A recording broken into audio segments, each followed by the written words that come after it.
Olá, obrigada por você estar aqui hoje de novo. Você já conhece nosso esquema aqui da live mensal. Estamos na nossa segunda temporada.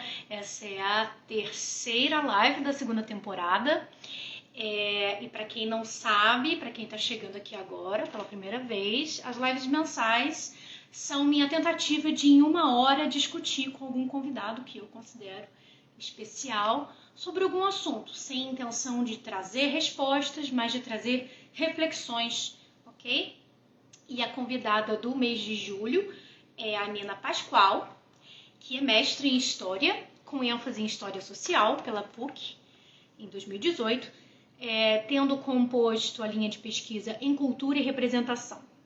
Ela também é licenciada e bacharel em História pela PUC em 2015, é técnica em Museologia pela ETEC, e desde 2013 atua como arte educadora em museus e exposições de caráter artístico e histórico, mediando principalmente sobre arte, história, cultura e patrimônio. Ela concentra suas pesquisas nas áreas de história contemporânea, principalmente em orientalismo, história da arte, história das prisões. Ela é fundadora e pesquisadora do coletivo Runa, Historiadoras que Dançam, grupo criado para a divulgação científica de história da dança, fazendo através de mídias sociais, palestras e cursos. E ela também é colunista convidada do portal Clique Museus. Hoje a Nina, na verdade, estará no coletivo Runa, né? No canal do coletivo Runa, que eu vou convidar, e eu nunca lembro como convidar. Gente, é uma coisa impressionante. Preciso fazer mais live. Se você, Nina, tiver aí me mandar o convite, eu também aceito, porque eu nunca sei, viu?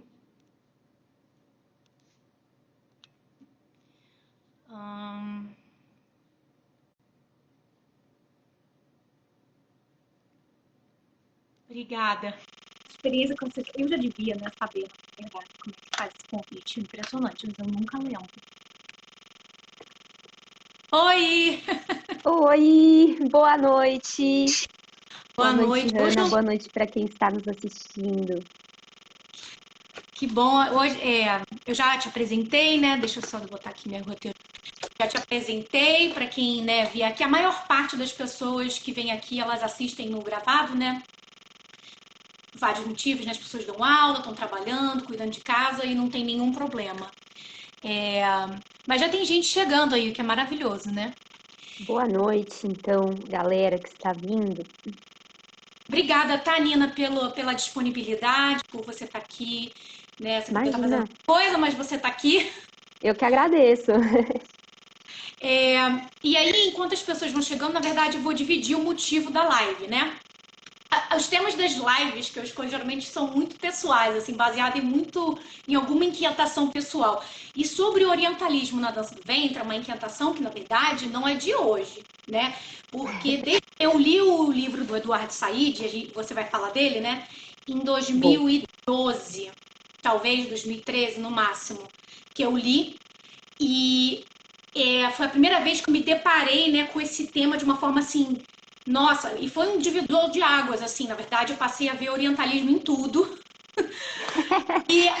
Com que frequência todo o tempo, né? Nossa, muito mesmo. Mas aí, pensando na dança do ventre, eu aos poucos, né, não foi uma epifania, aos poucos eu fui percebendo, né, esses traços orientalistas em tudo, na verdade, em figurino, em música, sei lá, em tudo, né? Na forma como a gente, sei lá, faz os shows. E aí, eu atualmente, né, assim, tentando cada vez mais desenvolver uma prática consciente, uma prática de uma dança que não me pertence culturalmente, eu tenho tentado pensar em formas em que eu não reforçasse essa visão orientalista, tanto da dança quanto dos árabes, né? Sim. E aí, para que se alguém aqui que é da dança, mas não é da dança do ventre, que está assistindo essa live, a gente, na verdade, liga orientalismo com aquela bailarina estadunidense, a Ruth St. Dennis, que foi a pioneira da dança moderna, e ela realmente se inspirou em vários deuses egípcios, ela se inspirou na cultura indiana para criar as suas danças, né? E, mas na dança do ventre, talvez eu tenho a sensação, Nina, de que isso não é óbvio. Por isso que eu quis trazer. E aí eu acho que a primeira coisa que a gente tem que fazer, na verdade, é conceituar o orientalismo, e você é a melhor pessoa para isso. Eu gostaria de primeiro agradecer, Hanna, o convite e a apresentação, enfim. Não sei se eu sou a melhor pessoa para falar de orientalismo no mundo, assim, né? Mas é um tema que eu tenho me debruçado bastante nos últimos 5, 6 anos, mais ou menos. Quase desde que eu comecei a dança do ventre, na verdade, né? Quando eu comecei a dançar, eu já estava me formando em História. Eu comecei a dançar, estava no último ano da minha graduação em História.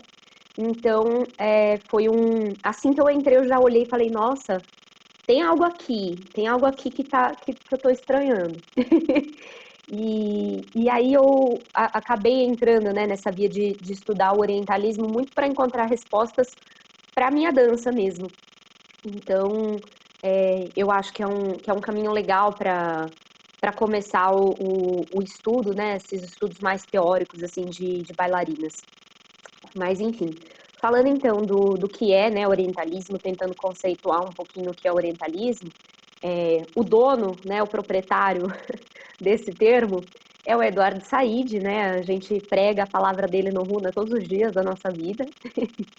Ele que escreveu o livro que se chama Orientalismo, que é o que dá base para que a gente fale de orientalismo da forma que a gente fala hoje, né? E para o Eduardo Said, que é um seguidor do Foucault em muitos aspectos, o orientalismo ele é um discurso, né? E aí quando a gente pega esse livro do Eduardo Said, que apesar da gente indicar tanto, ele não é um livro nada fácil de ler, né?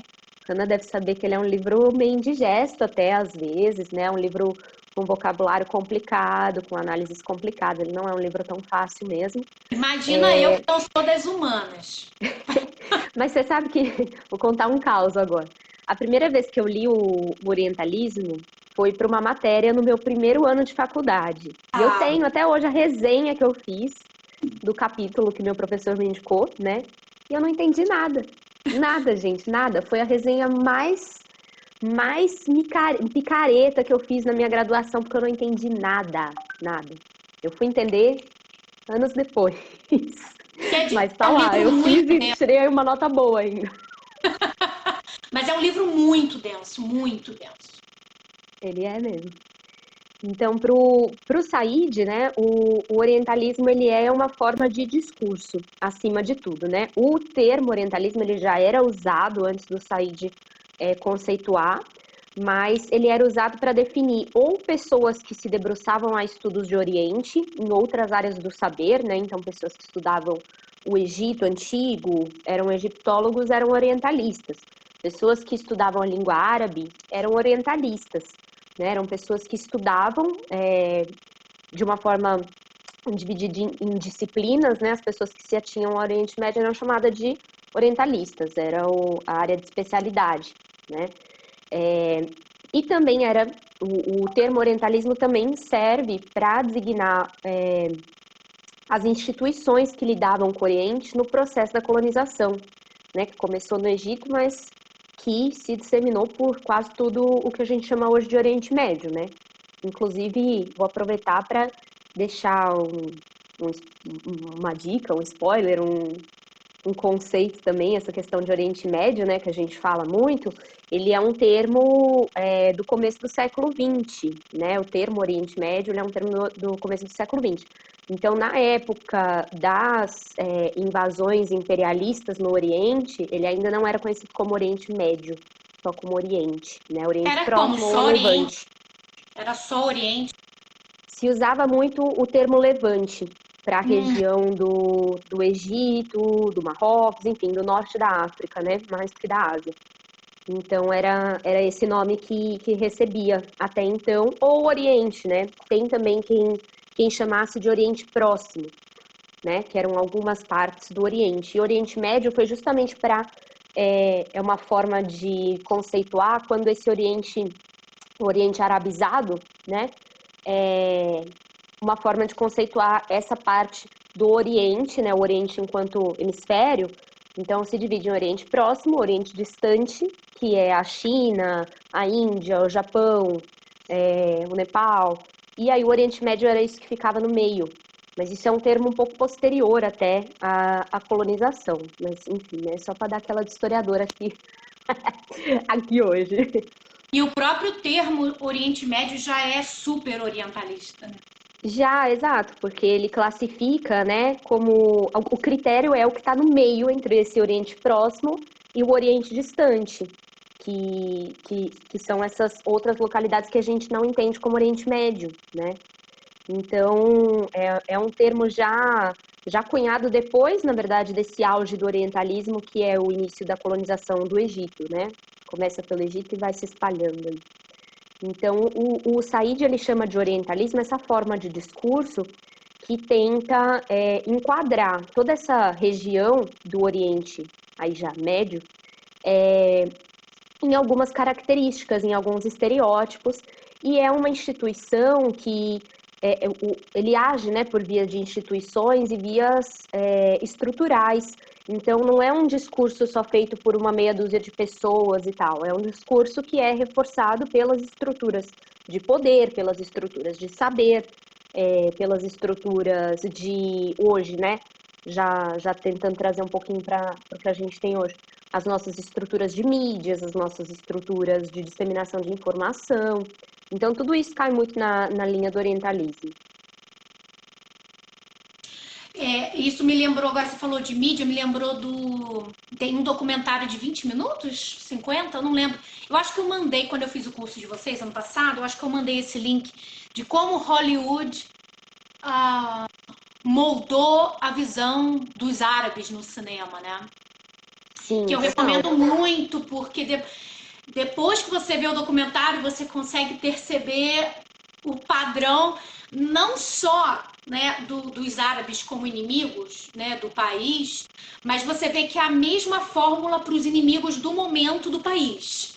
Então, a produção cinematográfica, né, ela acompanha o que está acontecendo ali nos Estados Unidos. Então é uma loucura, você começa a ver que nos anos 80 era a Rússia. Então todo filme era aqueles russos como inimigo, querendo destruir, fazer ataque terrorista, aquilo. Aí você passa para os árabes.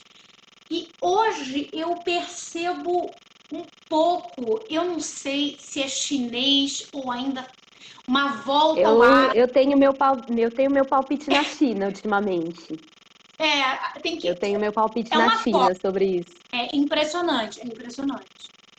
E é um discurso, né? Isso é um discurso. Você construir essa imagem de um inimigo é parte de um discurso também, né? Não é inocente, não é só narrativo. É uma narrativa que, mais ou menos intencionalmente, ela está emitindo um discurso político, um discurso histórico, né? Um discurso que vilaniza algumas pessoas enquanto elogia outras, né?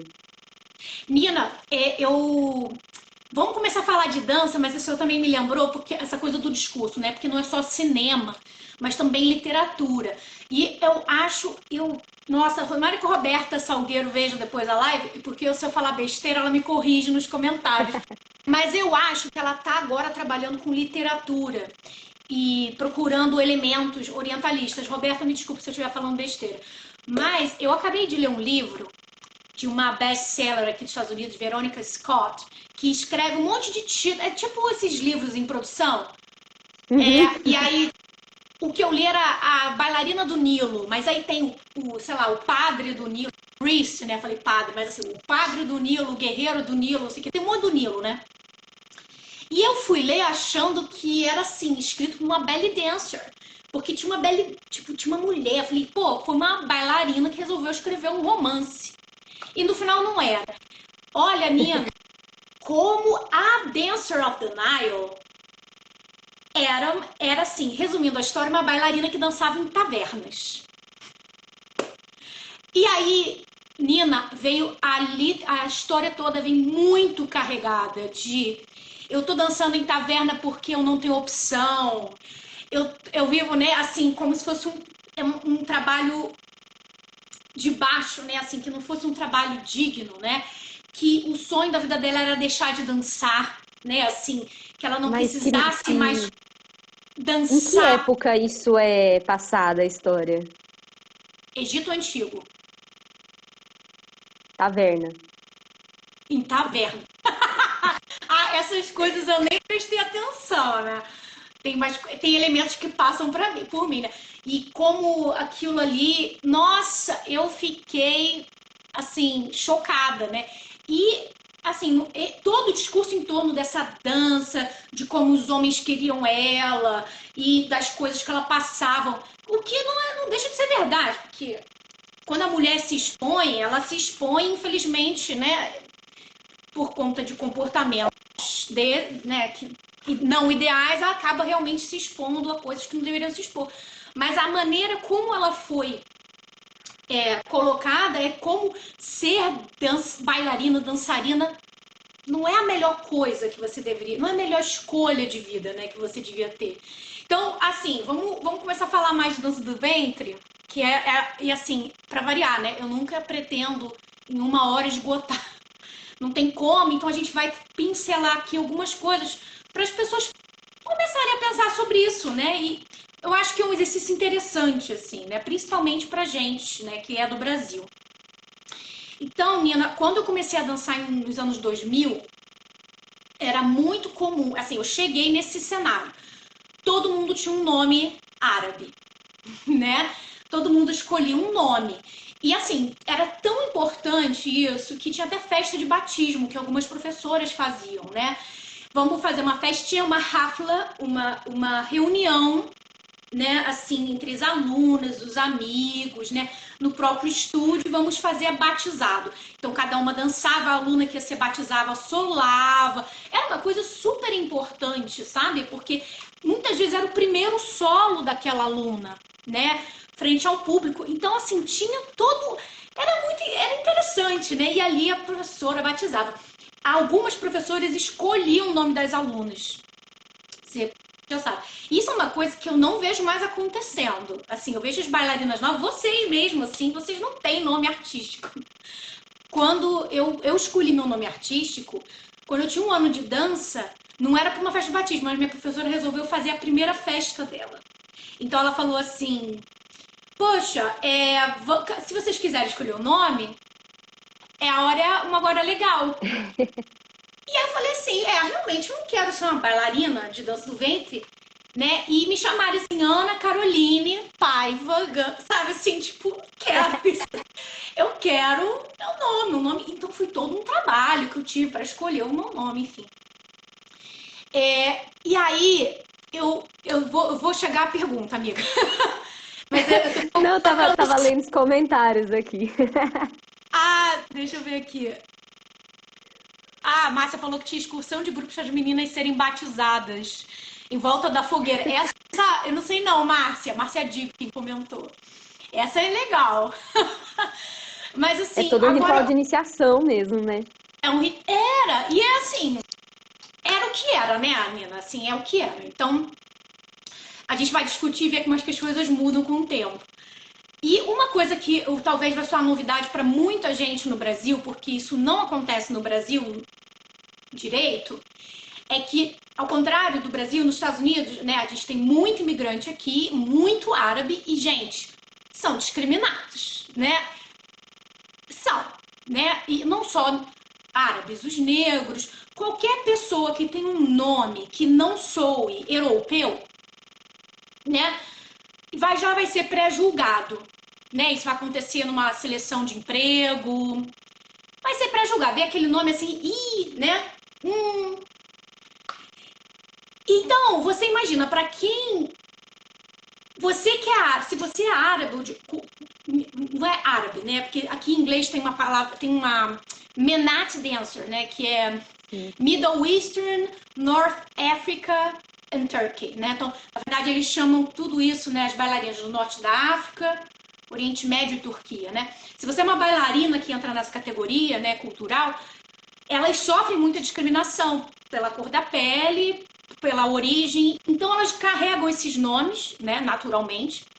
e elas são discriminadas. Mas se você tem uma bailarina branca, alta, loura, do olho claro, e aí vem fazendo belly dance, e aí coloca esse nome arabizado, aí, olha, que exótica, né? Que ela é interessante, que personagem, né? E aí, na verdade, eu não tenho nenhuma pergunta para você, Nina. É assim, pra gente começar a pensar assim, nome é uma coisa importante, porque outra coisa, sobre dança do ventre e dança oriental, ainda tem isso, né? Porque, por exemplo, a Morocco aqui nos Estados Unidos, ela é assim, a polícia do belly dance. Não pode falar belly dance, você tem que falar oriental dance. Né? Eu acho que no Brasil isso não acontece, essa policiamento, né? De você não pode falar que você é uma bailarina de dança do ventre, né? Você tem que falar que você é uma bailarina de dança oriental. Então, assim, o nome carrega, parece que carrega muita coisa, né? E assim, na verdade, é isso que eu queria saber, se é um exagero, se isso é realmente importante, né? Olha, você sabe que eu usava um sobrenome diferente até uns 2 anos atrás, mais ou menos. Ah, não 1 ano e sabia. meio, mais ou menos. E eu parei de usar porque, na realidade, foi por um aspecto muito prático, assim, né? Como eu tenho a minha pesquisa, eu percebi que se eu usasse um nome diferente do nome que vai na minha pesquisa, talvez as pessoas não associassem uma pessoa à outra, achassem que poderia ser duas pessoas diferentes. Então, eu parei de usar o Nayad que eu usava, né? Que eu usava Nina Nayad, eu parei de usar por causa da minha pesquisa. Então, para que as pessoas encontrassem um ser humano só. E aí eu parei de usar. Mas eu vejo que hoje realmente não tem tanta obrigatoriedade mesmo de você usar um nome artístico diferente, que tenha um significado e que soe árabe, né? Porque às vezes que nem Nayad. Nayad nem é uma palavra árabe. Mas soa diferente, né? Então a gente coloca esses nomes. Eu não acho que isso tem um impacto exatamente na questão do orientalismo ou não. Agora, com certeza, de onde isso sai é uma visão orientalista, né? Porque você coloca um nome árabe para você parecer mais árabe. Então, é como se você criasse um personagem, né? Já que você não é árabe, você precisa de um nome para dar uma autenticidade ao que você está fazendo, para para provar que tem raiz, né? Então, eu acho que tem muito a ver sempre com essa coisa essa eterna busca pelas raízes da dança do ventre e tal. Então, o nome árabe, ele te dá um certificado de autenticidade, né? Esse nome árabe fictício. E eu lembro, desde pequena, eu frequentei muita casa de chá com a minha mãe, né? Minha mãe tinha costume de ir, então eu frequentei desde pequena e eu ficava sempre tentando pronunciar os nomes das bailarinas. Então, ainda que eu não dançasse, eu vi, né, muitas bailarinas com esses nomes árabes e eu tinha a real sensação, assim como leiga, de que eram os nomes delas, de que era todo mundo árabe, porque se tinha o nome árabe é porque a bailarina é árabe, né? Então, eu acho que essa coisa do nome árabe vem muito de procurar trazer uma autenticidade para a dança, sabe? Um atestado de autoridade no que está fazendo. E eu acho que isso tem um pouco de uma raiz orientalista, porque prende muito essa figura da dança do ventre, da dançarina do ventre, a uma figura do Egito, a uma figura do Oriente Médio. Quando, né, se a gente for parar para pensar, a dança do ventre, ela pode até ter surgido, né, os primeiros pontos ali que a gente chamaria de dança do ventre podem até ter surgido, de fato, no Egito, na Algéria, enfim. Só que é uma dança que não dá pra gente falar que ela é nacional de algum lugar. Ela tem características muito múltiplas e de muitos lugares, né? A dança que a gente faz hoje, ela não é uma dança egípcia, gente, por favor, né? Vamos. Tá tudo bem com isso, não tem nenhum problema em admitir que a nossa dança tem influências de vários lugares, né? Mesmo quem faz uma dança mais numa estética egípcia, a dança ela não é pura egípcia, nem pura oriental, né? Tem muitos elementos de muitas danças e de muitos lugares, porque é uma dança que surge num contexto de dominação de lugares. Então não tem como não ter essa influência, né? Não tem como filtrar. Então acho que os nomes árabes, eles até entram um pouco nessa questão do orientalismo, mas eu acho que quando a pessoa escolhe manter um nome árabe ou ter um nome árabe, não necessariamente ela está tendo uma atitude orientalista, porque isso é já muito tradicional, né, para as bailarinas de dança do ventre, para as meninas que se inserem nesse contexto da dança, nesse meio da dança. E eu acho que tem, às vezes, uma coisa de você usar um personagem. Então, eu sou muito tímida, então agora eu vou passar a me chamar, sei lá, Aisha, porque a Aisha, ela não é tímida. A Aisha, ela é uma mulher forte, ela é uma mulher destemida, ela é uma mulher que se banca e tal. Então, acho que tem muito essa coisa de construir um personagem. Mas eu, pessoalmente, eu nunca gostei muito dessa aventura, assim, sabe? De ser uma outra pessoa no palco, de trazer uma coisa que não sou eu. Mas isso é muito pessoal meu. Eu Sim. acho que para algumas mulheres isso vira uma necessidade, vira uma coisa importante, porque ela precisa de um nome para aquele personagem, para aquela identidade nova que ela está criando a partir do momento que ela começa a dançar. E eu acho isso aceitável, assim, eu não acho que tem um problema nisso. Eu acho que tem muito mais problema essa questão, né, como você falou, de uma discriminação com esse nome, ou se você que, de repente, usa um nome árabe para dançar, mas na hora que você pega um currículo na tua mão que tem um nome árabe, você já dá aquela, né, pensada. Então, eu acho que a pessoa que usa o nome árabe e que está inserida no meio da dança do ventre, mesmo sem usar um nome árabe, ela tem uma grande responsabilidade em aceitar. Não que as outras pessoas não tenham, tá, gente? Mas eu acho que vira uma hipocrisia se você quer usar de alguns elementos daquela cultura, mas você quer relinchar para outros, né? Então, eu acho que todo mundo tem essa responsabilidade, mas eu acho que a pessoa que está dançando dança do ventre, ela tem que ser o exemplo nisso. Eu acho que as pessoas, ela tem uma responsabilidade, sim. Eu acho assim que eu não sou contra de maneira nenhuma e nem tenho intenção de, por exemplo, abandonar, né, meu nome. Eu não tenho a menor intenção, eu gosto, é a Hannah, não é a Ana, né? Elas são diferentes. Faço questão, quero que seja assim mesmo, me ajuda muito, né? Os atores e atrizes fazem isso, né? Os cantores. Exato. Por que a gente não pode fazer? A questão a diferença é você ter a consciência dessa decisão, né? Eu acho que isso é mais importante do que a polêmica de dança do ventre, dança oriental, assim, é mais importante você saber o que você está fazendo, né?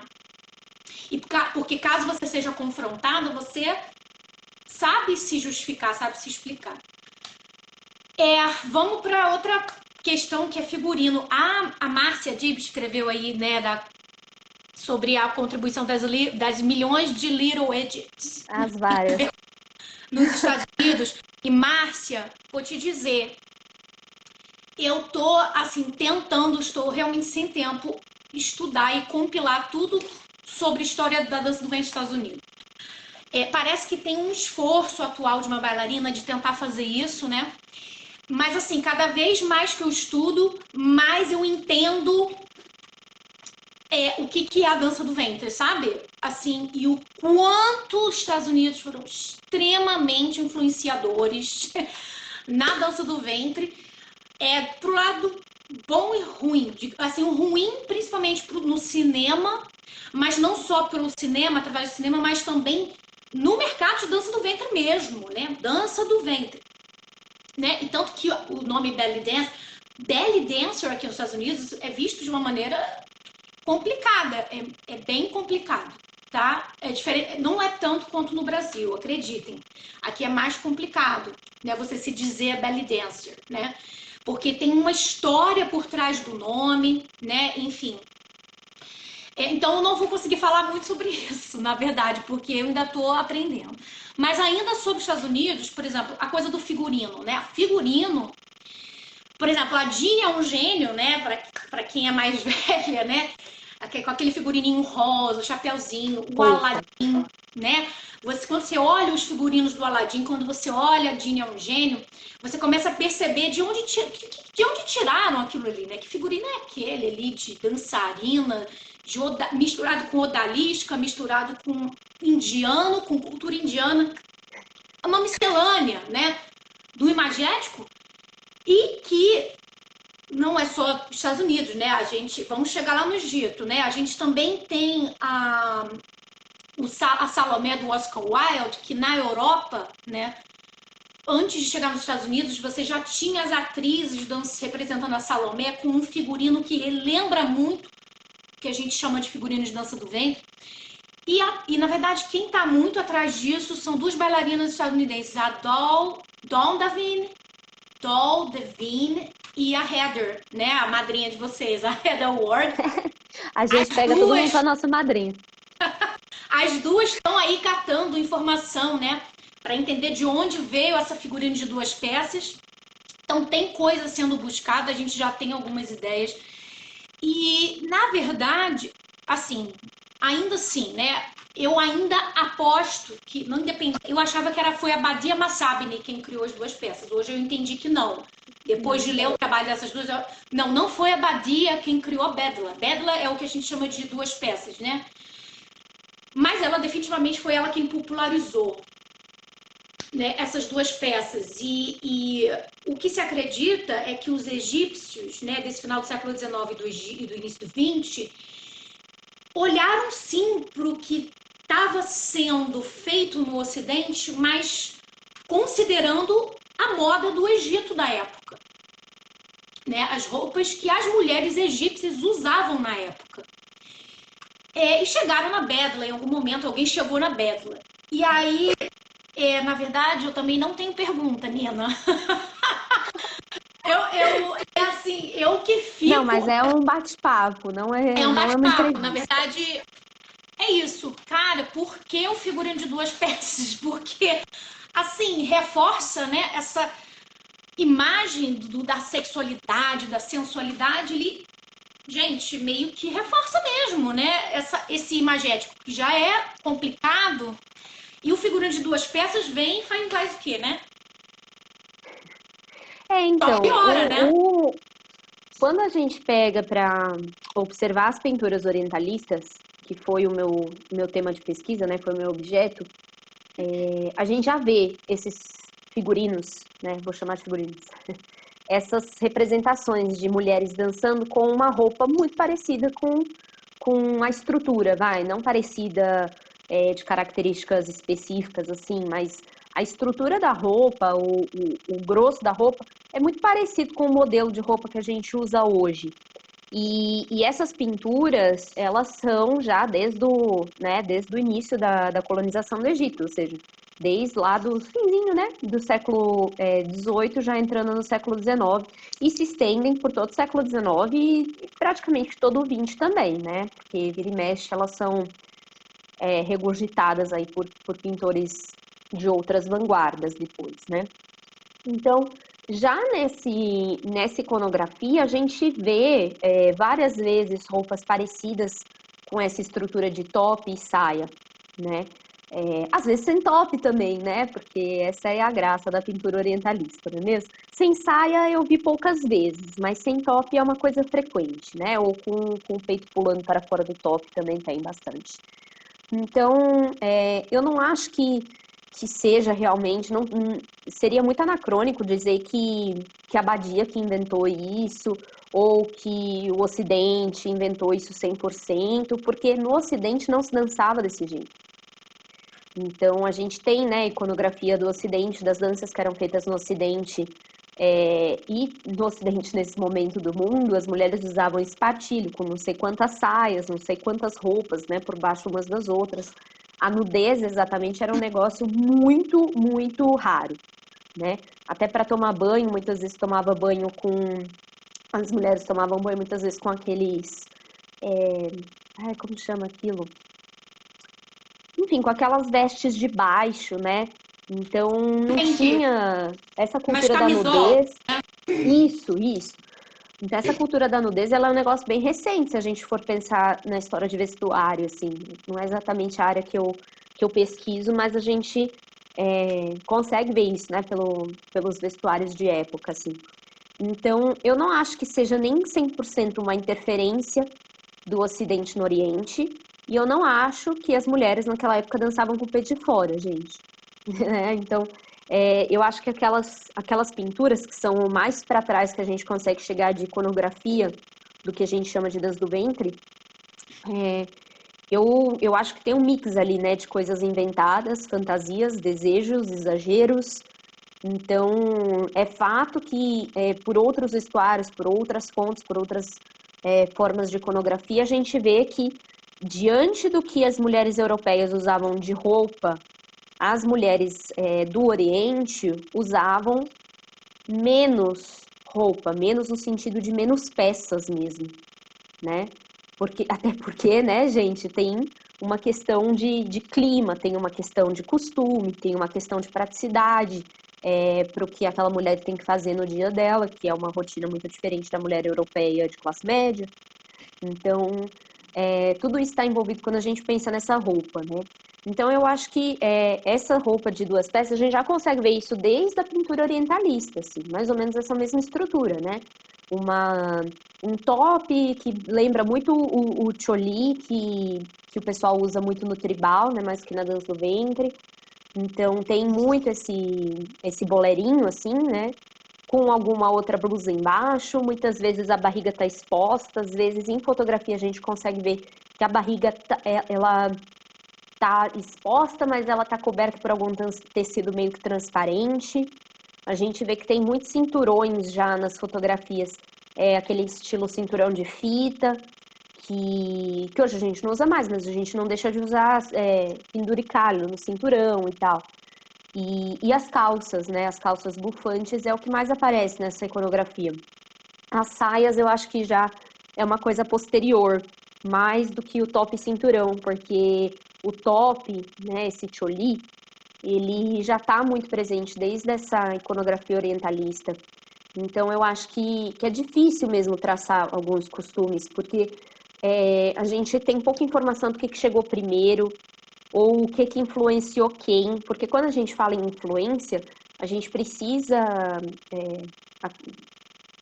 em história, né, quando a gente está fazendo uma pesquisa histórica, quando a gente fala em influência, a gente precisa ter certeza que a coisa A foi vista pela pessoa B, para aquilo ser realmente uma influência, porque senão, às vezes acontece de culturas diferentes inventarem soluções iguais para as mesmas coisas, né? Então, é difícil de traçar o que cada um teve acesso e o que veio antes e o que veio depois. Então, eu acho que essa questão do figurino, ela mais tem perguntas do que respostas nesse momento, assim. Novamente, né? Mais uma. Eu só queria trazer essa reflexão mesmo, assim, né? Do que essa figura, essas duas peças podem representar, né? Dentro da dança e dentro, assim, para as pessoas em geral, né? O que aquilo representa. Agora, que é sensual isso é verdade, mas né, dizer que não seria uma inocência muito grande, né, gente? Porque na pintura orientalista, geralmente essas mulheres são feitas para sedução, né? São pintadas para seduzir o espectador daquela obra. Quando a gente está falando já de uma indústria de turismo, também, né? Quanto mais você seduz, mais dinheiro você gasta. Ou melhor, a pessoa gasta com você. Então,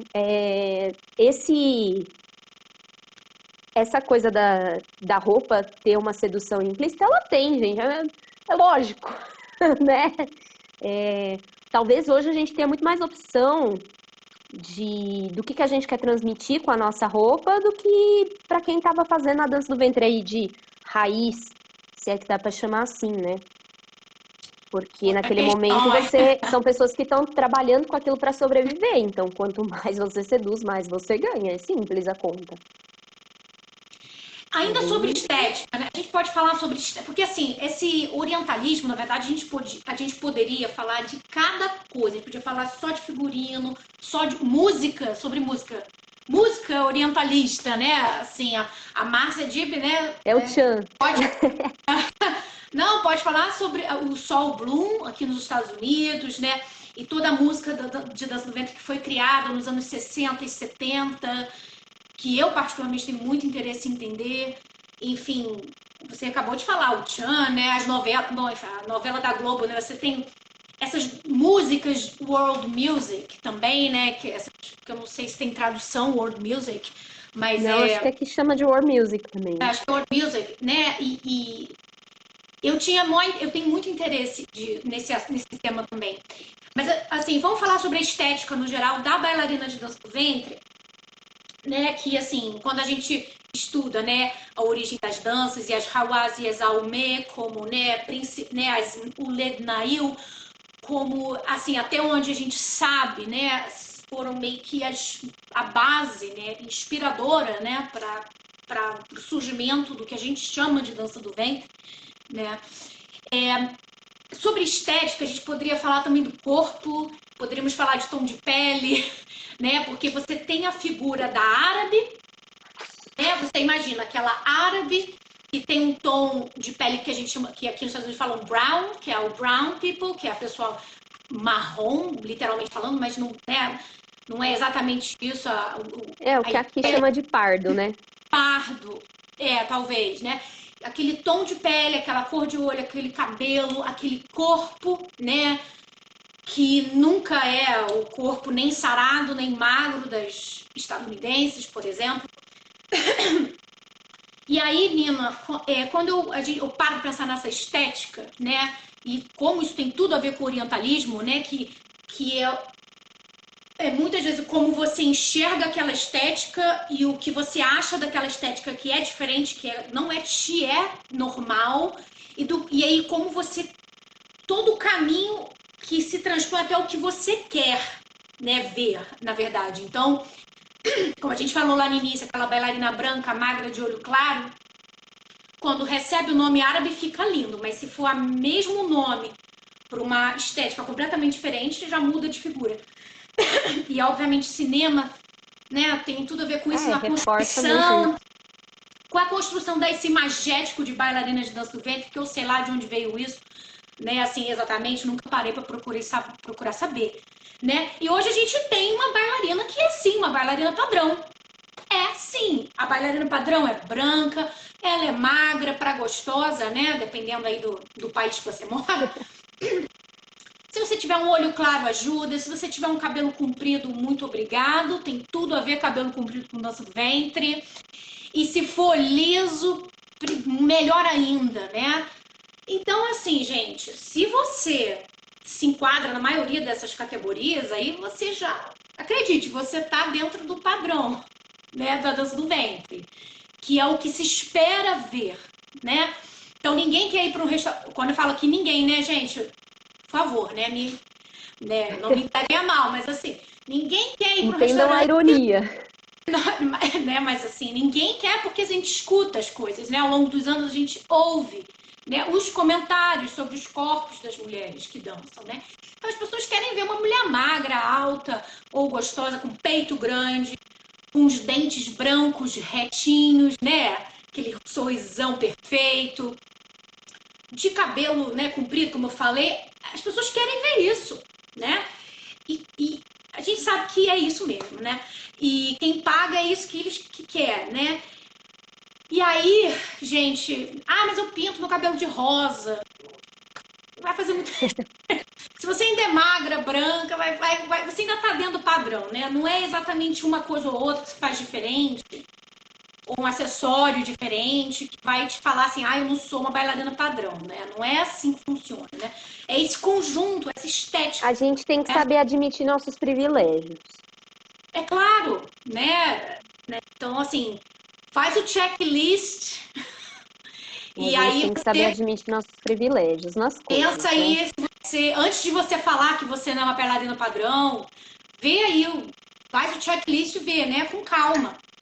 E aí a gente chega no glamour, porque, veja, você tem aquelas bailarinas, né? Para quem já viu as Ouled Nail, as Hawass das fotografias e tal, você olha para aquilo e fala assim, não é o que a gente tem. Quem faz dança do ventre não é assim, né? Aliada a toda uma glamorização da dança, né? Que reflete no figurino, que reflete na maquiagem, que reflete no movimento, né? Nos movimentos. E aí, ô menina, assim, eu não sei de onde veio toda essa glamorização, porque veja, você ainda glamorizar a dança, como eu vejo muito frequentemente nos discursos na internet, é que essa é uma dança de respeito, glamurosa. E você não vê isso, assim, que é uma dança glamurosa, né? Que é a mesma história que eu falei do livro que eu li, né? Que numa dança de taverna é uma. Olha, como você tem que respeitar, porque veja os traços que eu estou usando, né?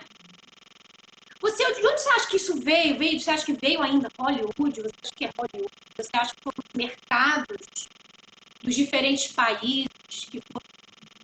Os mercados, diga-se, os donos dos negócios que contratam as bailarinas, será que foram eles também que contribuíram para essa estética, para essa glamorização? Eu não sei, o que você acha? Eu acho que tem os dois coisas. Então, eu acho que tem eu acho que tem duas partes, assim, né, do que eu acho disso. Uma é essa questão do que o mercado espera que uma bailarina tenha de padrão de beleza, né? Eu acho que isso muda com o tempo, como o padrão de beleza muda. Então, o que é padrão agora é diferente do que é padrão na Golden Era, por exemplo.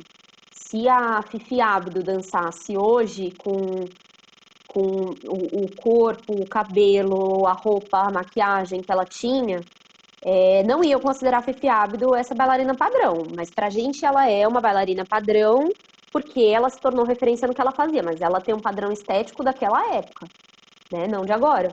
Então eu acho que isso muda com o tempo, não é um negócio estático, assim, né? Então isso é um. Agora, eu acho também que essa imagem rica da bailarina de dança do ventre, sabe? Da belly dancer chique, belly dancer na última grife, cheia de strass, pulseira, brinco, anel, perfeita, mulher, é uma imagem de gente rica, né? Então eu acho que tem uma coisa muito associada à classe aí. Então quando a gente pega essa mulher das fotografias, né, que a gente tem das Gawase, da Zuled Nair, a gente tem mulheres ali que, em alguma medida, são mulheres marginalizadas. Então, acredito eu que uma mulher, naquele contexto, ela não se submeteria, naquele contexto, na cultura que já tinha naquele momento, ela não se submeteria a ir dançar nos Estados Unidos ou em Paris, na Feira Universal, se ela não estivesse precisando de grana. Então, eu acho que tem um marcador de classe na estética que a gente gosta de ver na bailarina de dança do ventre. A gente não gosta. Hoje, a gente acha pobre aquele figurino que em 2001, 2002, a Jade usava no Clone. Hoje a gente acha aquele figurino pobre. E esse pobre não é pobre, tipo, em técnica de ser feito figurino. É pobre porque é pobre, né? Então, eu acho que tem um marcador de classe aí. Você insere na tua imagem alguns marcadores de classe. E eu acho que esses marcadores de classe, eles não vêm só porque a gente tem preconceito de classe, como sociedade, porque a gente tem. Mas eu acho que eles não vêm só disso. Eu acho que isso é muito uma forma da bailarina se precaver de ser vista como uma puta barata, sabe? Com essas palavras mesmo. Então, como tem esse aspecto muito forte da sexualização da dança do ventre, esse estereótipo da bailarina como uma mulher pública, né? Uma mulher disponível. Então, eu acho que você glamorizar a sua imagem é um jeito de você se diferenciar visualmente dessa imagem de bailarina de dança do ventre puta, né? Vendida. Então, eu acho que passa por isso também. Você acha que tem uma ligação com o orientalismo que habita em nós? Eu acho que alguns estilos de figurino mais do que outros, eu acho que algumas, sabe esses figurinos tipo Cleópatra, assim? Esses eu acho super orientalistas, né? Esses que tem uma cobra desenhada, tipo. Agora, outros não, outros eu acho que vem muito da indústria da moda mesmo. Então, o que tá na moda do dia a dia, né? Na moda da alta costura mesmo, passa muito por figurino. Vocês podem ver que, por exemplo, a tendência das franjas que voltou agora, ela não é uma tendência que está só no figurino de dança do ventre, é uma tendência de passarela. A época do tule, todo mundo tinha figurino de tule, era tule no corpo inteiro, era uma tendência de passarela, era uma tendência de alta costura, o uso de tule, né? Então, eu acho que a indústria da beleza de forma mais ampla, ela afeta muito a estética da bailarina de dança do ventre. Por quê? Porque a bailarina, ela é uma mulher que tem que ser perfeita, porque vende, a imagem dela vende, a imagem dela no restaurante faz as pessoas consumirem mais. A cara dela num cartaz faz a mulher entrar naquela escola e pegar e fazer aula. Então, quanto mais dentro do padrão de beleza midiático uma mulher está, mais bem inserida na sociedade ela é. E isso não é diferente para a dança do ventre. Infelizmente, né? Isso não é diferente para a dança do ventre. Então, eu acho que tem muito da indústria da beleza mesmo que influencia o que a gente acha bonito ou feio, ou na moda ou antiquado, dentro do mundo da dança do ventre, de forma geral, assim. Eu acho que na dança do ventre mais do que no tribal, até. Bem mais na dança do ventre. É porque o tribal, eu sei falar muito pouco, né? Já tem toda uma estética que já foi pensada, né? Então, assim, é uma. Vamos colocar assim, menos espontânea. Assim, talvez. essa dança é criada, né? Pensada, criada, né? Então, Mas eu não sei se e aqui eu vou. A pequena crítica.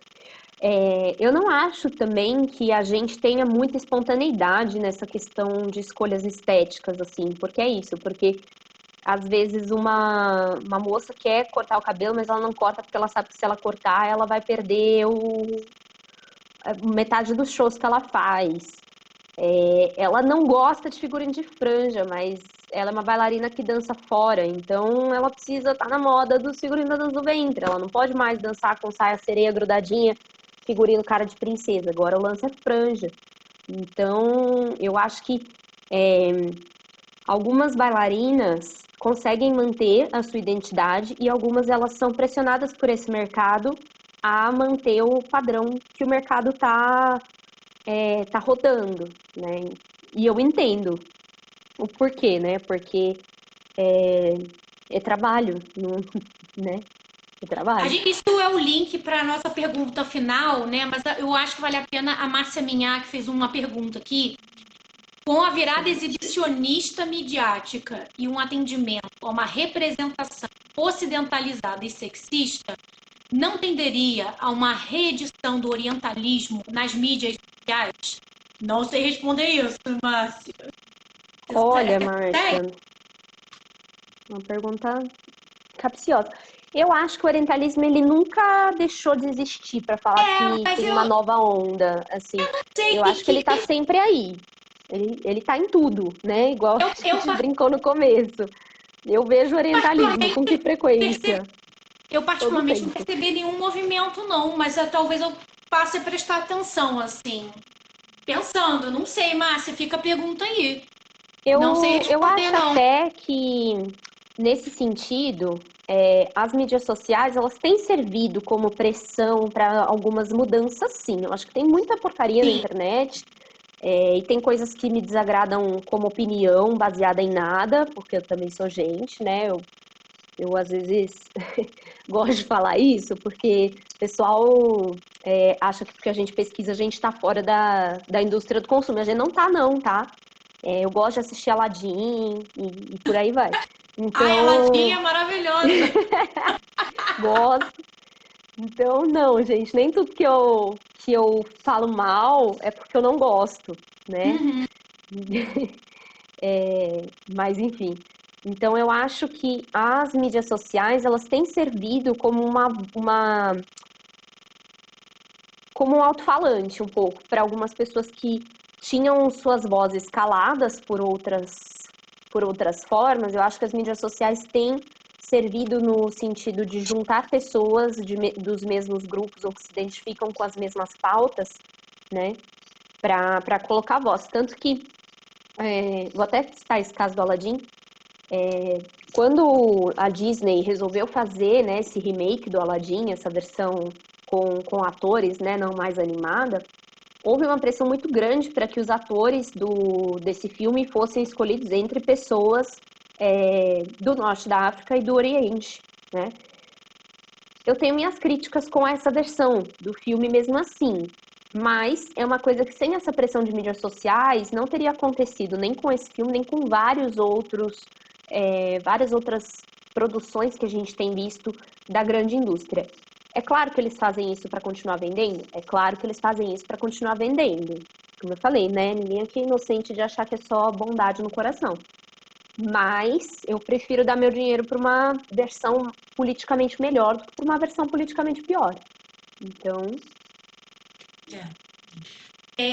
Na verdade, olha, se a gente fosse levar tudo a sério, assim, a gente nem estaria fazendo dança do ventre, eu e você, né? exatamente, exatamente. Esse é o maior A gente estaria assim, exemplo. não serve, não dá, tá tudo errado. Porque Porque, para mim, eu a como dança do brasileira, ventre, não ela tenho é uma direito. dança orientalista, gente. Não tem como fugir disso. O que eu posso Na fazer verdade, para ser melhor na minha vida, então? isso, Estudar, tentar exatamente. ouvir as pessoas. Para Essa é mim, a ideia. essas são as vias que eu achei. Não, e é uma reflexão constante, né? Essa é a ideia da live, assim, pensar assim, que quantas coisas dentro da dança do ventre tem que são muito orientalistas e assim, você ter primeiro despertar para isso. E aí, segundo passo seria pensar, tá, e agora o que eu faço com essa informação, né? E posso contribuir com um mercado mais consciente, menos ofensivo, né? Assim, para a cultura árabe. O que eu posso fazer, né? Dentro do meu limite, dentro do que eu consigo fazer, né? E não tem muito o que fazer. As mudanças, elas dificilmente. Essas mudanças culturais, você não pode chegar e proibir as pessoas de escrever um manual e falar, não, a partir de agora. Não, é uma construção mesmo. E aí, justamente, é o link, esse link está ótimo para a pergunta, é justamente quem tem o direito de mudar essa dança, né? E eu acho que você pode falar legal bem sobre isso, porque você participou do Storycast, né? Um episódio do Storycast. Você comentou, né, de como as nativas, elas sempre mudaram a dança do ventre para sobreviver, né? E a partir do momento em que isso se espalhou para o mundo inteiro, né? Roberta Salgueiro é uma que defende essa tese transnacionalismo, né? De que o ventre não pertence mais ao Egito, vamos colocar assim, né? E agora, como é que a gente faz? Quem pode mudar essa dança? Como a gente pode fazer para diminuir o impacto desse orientalismo, né, dessas visões estereotipadas que a gente tem da cultura árabe? Se a gente. Até que nível de preocupação a gente deve ter, né? Até onde a gente deve ir com essa preocupação, né? Para a gente poder realizar, para a gente poder praticar a dança. São várias perguntas aí, né? Se eu esquecer de alguma coisa, você me lembra. Mas eu acho que, começando com isso de quem pode mudar a dança ou não, eu acho que a pergunta teria que ser quem não pode. Quem não pode mudar a dança do ventre? Quem não faz dança do ventre? Porque é um aspecto inerente à cultura, à modificação, à transformação e essa, eu vou chamar de atualização, mas não no sentido de que fique melhor do que o que estava antes, mas atualização no sentido de estar conectada com o que está acontecendo naquele momento no mundo. Então, eu acho que qualquer manifestação cultural, ela se atualiza e ela se transforma, e isso é inerente à cultura. Não tem como evitar que isso aconteça, e é um esforço jogado no lixo se você for tentar fazer isso de fato, porque muda, não, é cultural, é necessário para que as coisas continuem acontecendo. Provavelmente, se a dança tivesse que ser congelada, assim, né? Não. Já pensou se as Gawase que dançavam na rua falassem, ninguém mais vai dançar aqui. Só tem o meu jeito de fazer esse negócio e é assim, se vai fazer, ninguém vai fazer, só eu posso fazer. Eu sou a dona dessa dança, eu que vou resolver isso daqui, você não faz nada. A gente não estaria aqui hoje falando de dança do ventre, porque eu não sou Gawase, você não é Gawase, a gente não é egípcia, a gente não é árabe, a gente não... né? Então, assim, a dança só tá no nosso corpinho hoje porque essa dança passou por um monte de transformações. Então, eu acho que é bobeira querer brecar essas transformações. O que eu acho que a gente consegue prestar atenção, como é uma dança que, ainda que tenha, seja meio que patrimônio de todo mundo já, porque no mundo inteiro a dança do ventre é feita, em lugares diferentes com características mais marcadas do que outras, mas é uma dança que se espalhou pelo mundo inteiro, eu acho que, ainda assim, ela bebe numa fonte árabe. Então, eu acho que o que a gente tem que prestar o máximo de atenção possível, e sabendo que a gente tem limites por estar aqui no Brasil, é de evitar coisas que soem ofensivas para árabes. Então, com isso, não é só, sei lá, não dançar música religiosa. Não vai pegar música de ritual de Zara, amiga, e ficar batendo cabelo no palco. Isso é feio, isso é ofensivo, porque isso é religiosamente ofensivo. Não porque não pode essa música, porque a polícia da dança. Não. É porque o contexto dela é outro. Então, eu acho que coisas que soem ofensivas é o limite. Para mim, é esse o limite. E como que eu vou saber o que é ofensivo ou não? Procurando saber informações que vão além da dança. Porque só a dança ela não responde esse tipo de pergunta. Os passos, o seu shime perfeito, ele não responde a pergunta se essa música ela é usada num ritual de zar para alguém. Porque eu acho que, né, como essa semana eu postei um vídeo no Runa falando que, né, sobre uma música que foi usada no processo eleitoral egípcio, e eu falei, olha, dançar essa música, para mim, é a mesma coisa que dançar um jingle político, tá? Então, você pegar uma música de um ritual de zar, por exemplo, e dançar, é a mesma coisa que você pegar Osana nas alturas e dançar. É a mesma coisa. Então, eu acho que quando a gente traz para fazer um paralelo com a nossa cultura, fica mais fácil de entender essas coisas. Mas como que eu vou saber? Tem que comer um pouco de arroz e feijão com farofa e Google, gente. Porque não são coisas da nossa cultura, então a gente tem que se esforçar para entender. E eu sei que você concorda comigo, mas não é só a história da dança em si, né? Não é só também focar de onde veio o figurino, ou não, é procurar saber o que está ao redor, por exemplo, como o orientalismo, né? Que é um aspecto muito importante, assim, entender como os árabes. Na verdade, eu tenho que aprender a substituir árabe. A palavra árabe. Eu também falo, mas é por falta de uma palavra melhor, sabe? Não tem, em inglês tem, mas em português, né, que são os Middle Eastern. Né? É o Menat, né? O Menat, né? E no Brasil, eu não sei como podemos falar sobre isso, né? Mas vamos colocar assim, os árabes, né? Nesse saco, né? Que todo mundo coloca uma coisa só, e a gente vai chegar lá. É saber o que está em torno disso também, né, gente? Porque eu ouço essas mesmas discussões aqui nos Estados Unidos com jazz e tap e sapateado. Tem origens africanas, escravizados africanos nos Estados Unidos, imigrantes irlandeses, e não é só bateção de pé, Bob Fosse e musical da Broadway, né? Música não é uma história por trás, e assim, se você puder saber um pouco mais sobre isso, também saber a história de esses escravizados africanos, seria, assim, acho que seria bom para você enquanto pessoa, né? Enquanto pessoa, inclusive. Isso mesmo. Eu queria ler só um comentário antes da gente fazer as considerações finais, que a Elaine fez um comentário menina, uma porcaria aqui, que ela falou que ter um olhar crítico para o que gostamos é no mínimo razoável, né?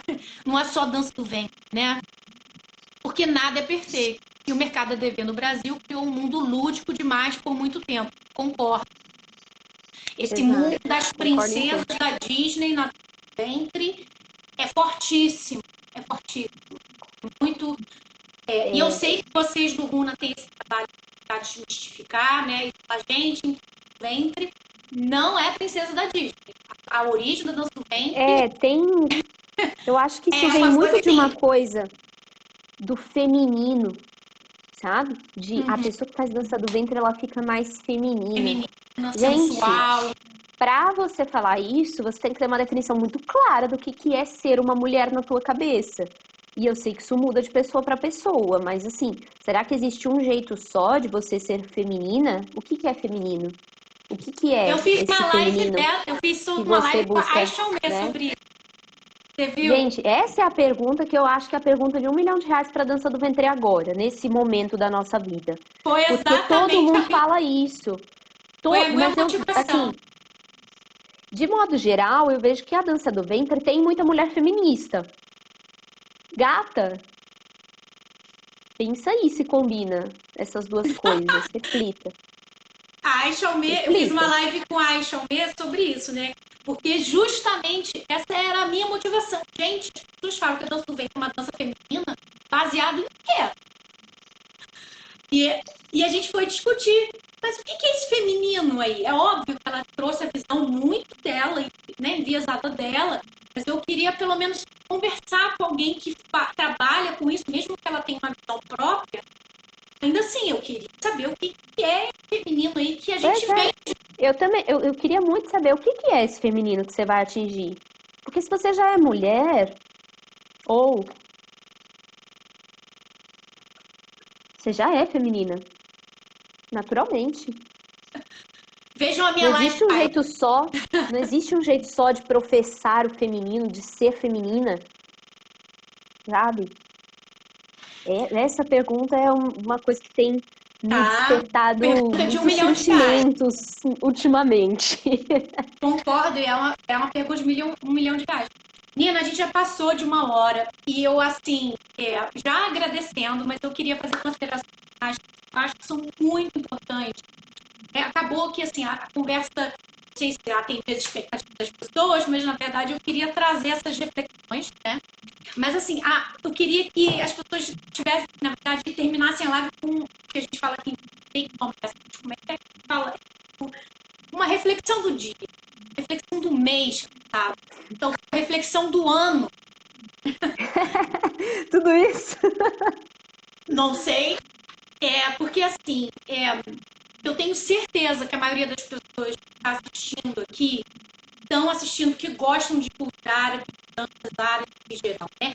E eu tenho quase certeza que todas essas pessoas têm esse discurso que a gente tem que respeitar a cultura árabe é que ela é linda, que ela é milenar, e que a dança do ventre, blá blá blá, que o folclore árabe blu blu blu, que a gente tem essa responsabilidade, né? E assim, a gente lá no início falou que era o orientalismo, né? É um discurso, né, Nina, que a gente reproduz estereótipos baseado. Nina, é melhor que eu falar. Só faz um resumo do que é orientalismo. Bom, orientalismo para o Said é uma forma de discurso. E para nós que estamos na dança do ventre, esse discurso ele é muito, muito presente. Inclusive porque a dança do ventre ela é uma dança orientalista, não dá para fugir disso. Ela nasceu do orientalismo, ela cresceu no orientalismo, vai morrer orientalista. Então eu acho que o que a gente pode fazer para não ser orientalista é estudar, ir atrás e o máximo possível, eu acho que a gente precisa, como Ocidente colonizado, eu acho que a gente precisa fazer retornar a circulação de dinheiro que gira na dança do ventre, eu acho que o máximo possível a gente tem que fazer isso retornar para as pessoas a quem isso diz respeito. Então, com isso, o que eu quero dizer, né? Também procurar ouvir direto das fontes. E não é necessariamente porque a pessoa é egípcia que ela entende tudo da sua dança ballad. Porque talvez ela não dance, porque talvez ela não vá atrás disso.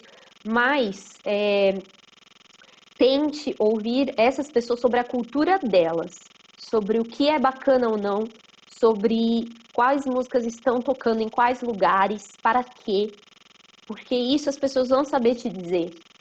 Não é só ouvir o mestre egípcio para dizer se pode dançar com um bastão ou dois, porque isso não importa.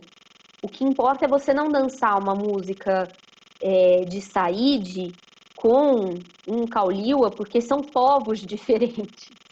Então, quando a gente estuda esses meandros da cultura, primeiro a gente buga, mas depois a gente fica muito mais consciente e esse tipo de pode e não pode, ele deixa até de fazer sentido, porque você sabe onde buscar. E aí, Nina, a reflexão é assim, essa preocupação que vocês têm aí de estudar as diferentes povos, diferentes músicas, diferentes figurinos, de ter essa preocupação, de ter que desenhar tudo bem, essa é uma preocupação que você deveria estender para outros culturas, né? Por exemplo, asiático não é tudo igual, né? Então, quando você fala que todo aquele povo xing-ling, você coloca coreano, chinês e japonês, é a mesma coisa que fazem com os árabes. Os árabes tanto depende através do sua. Então, que tal agora começar a refletir esse exercício para todos os povos? Outra coisa, né? Que eu acho que aí, não sei se você já para pensar, e acho que vocês pararem, vocês vão ficar ofendidos. Quando você sai do Brasil para morar, você viaja, né, e interage com outras pessoas, não são brasileiros, né, porque não adianta ir morar em Miami, né? Porque sair do Brasil para morar em Miami é só entendeu? Miami é uma extensão. Né? Nem ir para Portugal. Portugal sabe que é brasileiro. Metade de Portugal também é brasileiro. Não é isso. É ir para Lisboa ou para Miami. Você mora fora do país, você viaja muito e lida com cultura, você vai descobrir que para essas pessoas, brasileiro, equatoriano, colombiano, boliviano, argentino, é tudo igual. São todos latino-americanos que dançam salsa e falam espanhol. Então, assim, se você não concorda com isso, pensa, né, que os árabes, né, e todas essas atitudes orientalistas que a gente continua repetindo só reforçam essa visão que não faz, que é preconceituosa, sim, da cultura árabe. E quando a gente vai fazer a dança, a gente não pensa nisso, a gente só continua reforçando esse discurso orientalista, né? Então, obviamente, como eu falei, asiáticos é a mesma coisa. Então, assim, vocês não se importaram com nada do que eu e Nina falamos, mas se vocês se importarem só com isso, eu já vou ficar satisfeita. Já é alguma coisa. Eu não quero saber, não tô nem aí o que você falou, mas se essa for a reflexão que você vai fazer do dia, que eu falei do mês, que tá do ano, eu já vou ficar satisfeita, né? Porque o discurso orientalista justamente é você homogeneizar um povo, né, a partir de um ponto de vista ocidental, né, e você reproduzir esse discurso através de várias formas. Acredite, fazem isso lá fora os latino-americanos. Eu acho que você não gosta. Né? Eu diria que você não vai gostar. Né? Então, é isso que eu queria deixar no final. Assim. Mais alguma coisa, Nina, para falar? Eu nem sei se tem mais comentários. Acho que não. Eu não vi também, mas... Palminhas e corações. Que bom. Nina, passamos super da hora, mas totalmente pode finalizar. Gente, eu acho que o recado tá dado.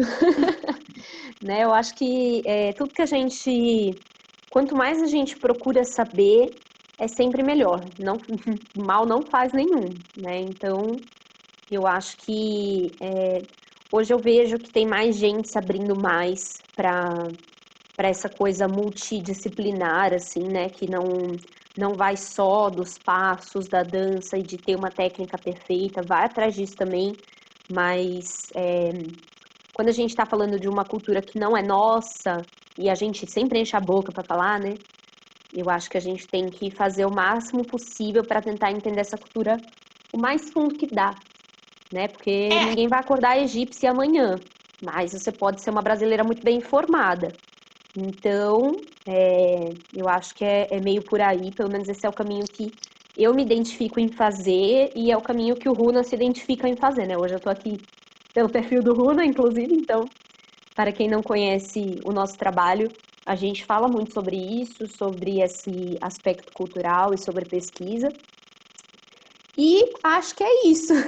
Hanna, de novo, obrigada por dar esse espaço para a gente conversar. Sigam o Runa, façam delas, eu fiz, estou fazendo tudo que eu puder. Hanna tá em todos. Mas eu acho que é isso, eu acho que essa é a tendência mesmo, a gente dançar com criticidade, com reflexão. E, por exemplo, Nina, eu quero continuar dançando Jorge Abel. Mas eu vou continuar assistindo Aladdin, entende? Tá tudo bem. Eu quero dançar Jorge Abel com véu. E minha saia godê, que é a minha preferida. E eu vou estar fazendo isso, mas eu sei muito bem o que eu estou fazendo. Isso, né? É isso. É isso, eu acho que essa é a grande questão, de saber o que está fazendo. Quando a gente sabe o que está fazendo, a gente tem mais liberdade de fazer. Perfeito, é isso. Gente, obrigada para quem ficou aí até agora. Um beijo para vocês todos. Nina, muito obrigada pela disponibilidade. Eu que agradeço. Eu sei que organizar live com um espaço de bastidor grande, né? Não é só papo. Não, mas é sempre um prazer. Eu boto os outros para trabalhar. Mas certo, a intenção é boa. A intenção é boa. A intenção é isso, é educativo e de reflexão, né? Mais do que, não é educativo, mas de reflexão mesmo. Né? A gente melhorar o nosso mercado no geral, melhorar a nossa prática. Eu acho que é assim que eu consigo contribuir e vocês fazem isso super bem. Vocês estão aí. Todas nós. Só no subido. Beijo. Beijo, Hanna. Obrigada. Próxima, né? Até um próximo encontro. Vamos. Um beijo para todo mundo que está aí acompanhando.